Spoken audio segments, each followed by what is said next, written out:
3 ತಿಂಗಳಿಂದ ಎಲ್ಲಿ ಸಿಗುತ್ತಪ್ಪ? ಇಲ್ಲೇ ನಮ್ಮ ಹತ್ರ ಬಂದಿದ್ದ? ನಿಮ್ಮದೇ ಅರ್ಜಿ ಹಾಕಿದ್ರೆ ಕೊಡಿ, ಇಲ್ಲಿ ನಾನು ಬರ್ದಿರೋದು ಕೊಡಿಲ್ಲ. ಅಲ್ಲ, ನಿಮ್ಮ ಅಲ್ಲಿ ಅಪ್ಲಿಕೇಶನ್ ನಾನು ಬರ್ದಿದ್ರೆ ಅದ್ರ ಮೇಲೆ ಬರ್ದಿರ್ತೀನಿ. ನಾನು ಅದ್ರ ಮೇಲೆ ಬರ್ದಿದ್ದೀರಾ ನೀವು? ಕೊಡಿ, ಅದು ನಾನು ಜೆರಾಕ್ಸ್ ತಗೊಂಡಿಲ್ಲ. ಕೊಡು, ತಾಮನ್ ಕೊಡಿ, ಮಾಡಿಸ್ತೀನಿ. ನಿಮ್ಮ ಮನೆ ಬಾಗಿಲಿಗೆ ತಲುಪಿಸ್ತೀನಿ, ಅದನ್ನ ಮಾಡಿಸಿ. ನಾನು ಬರ್ದಿರೋ ತಾಮನ್ ಇಲ್ಲಿ ಯಾಕ್ರಿ 3 ತಿಂಗಳಿಂದ ಬೇಕಂದ್ರೆ ತಾಂಬರ ಡೀಟೇಲ್ ತಾಂಬರಣ್ಣ, ಆ ಡೀಟೇಲ್ ತಾಂಬಾರ.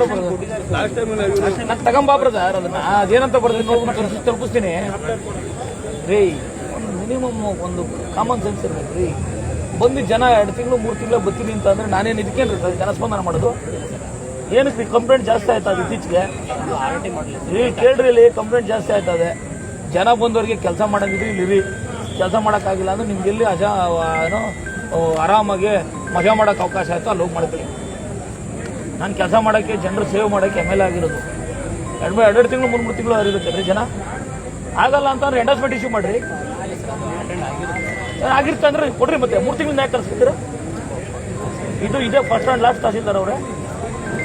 ಎಲ್ಲ ವಯಸ್ಸಾಗಿರೋರು ಬರ್ತಾರೆ, 3 ಸಾರಿ ಬರ್ತೀನಿ ಅಂತ ಹೇಳ್ತಾರೆ. ನಾನು ಜನಸ್ಪಂದನೂ ಜನ ಪ್ರಾಬ್ಲಮ್ ಸೆಟ್ರೇಟ್ ಆಗಲ್ಲ ಅಂದ್ರೆ ಇನ್ನೇನು ಜನಸ್ಪಂದನ ಮಾಡಬೇಕು?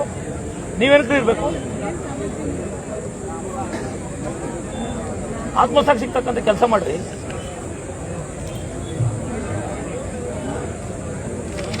ಬೋರ್ಡಿಗಾಗಿ 1 ವರ್ಷ ಆಯ್ತು, ಡಿ ಸಿ ಆಫೀಸಿಂದ ಎಲ್ಲ ಬಂದಿದೆ. ನನ್ನ ಹತ್ರ ಯಾವ್ದು ಬಂದಿರೋ